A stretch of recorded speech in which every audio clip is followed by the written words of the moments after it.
Sobat Kairos, renungan hari ini diambil dari Lukas 17 ayat 6. Demikian firman Tuhan. Jawab Tuhan, "Kalau sekiranya kamu mempunyai iman sebesar biji sesawi saja, kamu dapat berkata kepada pohon ara ini, terbantunlah engkau dan tertanamlah di dalam laut, dan ia akan taat kepadamu." Iman adalah kepercayaan kepada Allah. Kepercayaan di sini semacam pengetahuan yang menerima atau meyakini sesuatu itu benar atau ada, walaupun belum atau tidak sepenuhnya dapat dibuktikan karena memang belum nampak, belum dapat dilihat. Contoh, umat Israel percaya bahwa Allah yang Maha Kuasa, pencipta dunia ini, telah memberikan janji kepada mereka sebagai suatu bangsa. Dengan percaya kepada janji itu dan setia kepada Allah, itulah yang membuat mereka hidup dan bertahan dalam hidup.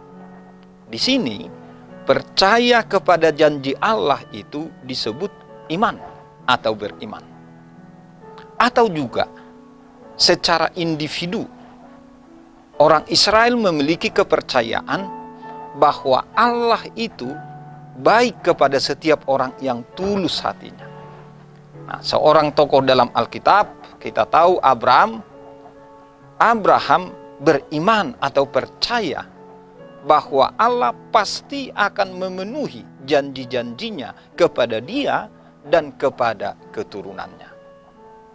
Sobat Kairos, pada Lukas pasal 17 ini, dalam pengajaran kepada para muridnya, Tuhan Yesus menggambarkan iman itu seperti benih.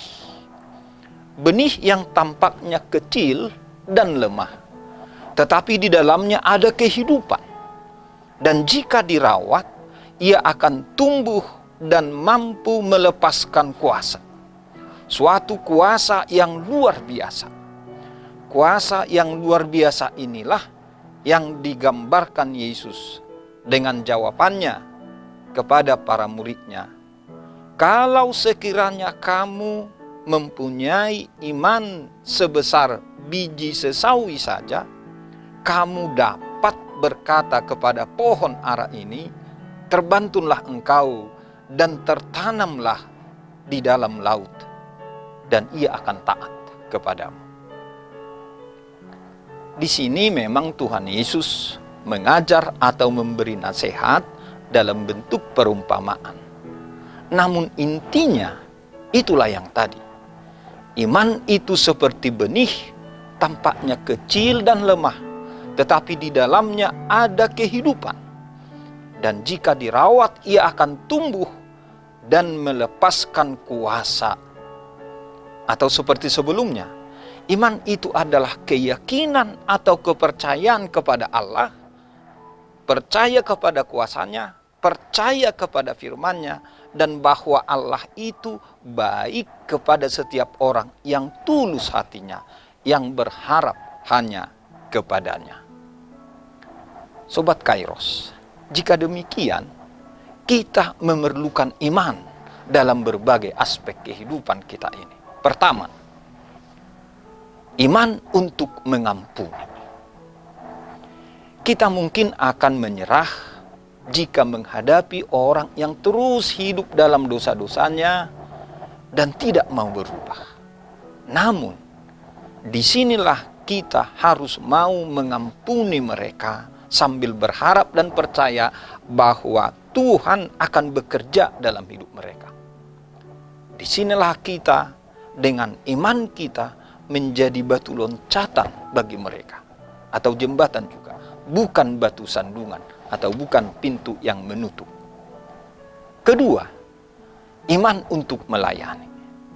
Kita perlu iman untuk melakukan tanggung jawab kita di rumah tangga atau keluarga, di tempat bekerja atau di kantor, saat mengurus ladang seperti ladang jagung, pada waktu mengurus ternak, kambing, domba, kuda, kerbau, sapi, dan ternak lainnya.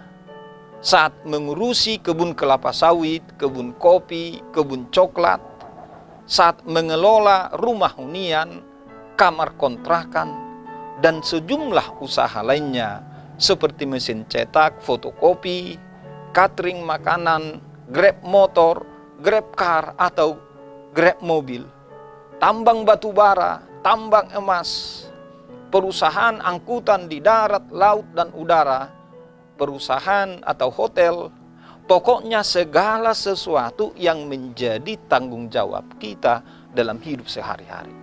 Di sini kita membutuhkan iman. Ini contoh umum saja.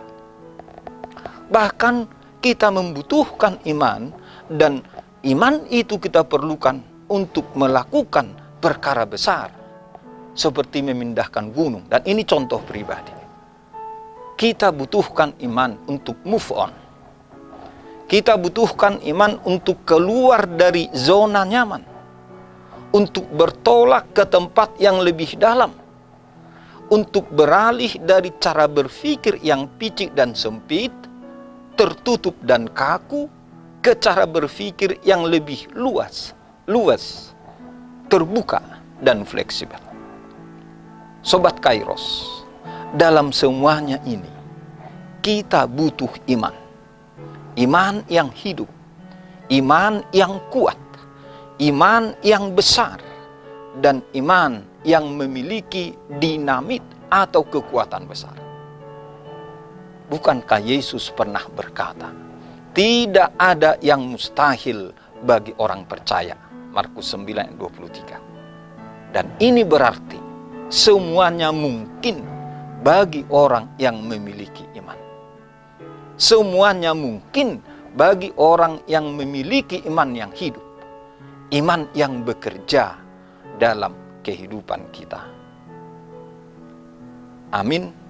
Selamat beraktivitas Sobat Kairos. Tuhan Yesus memberkati.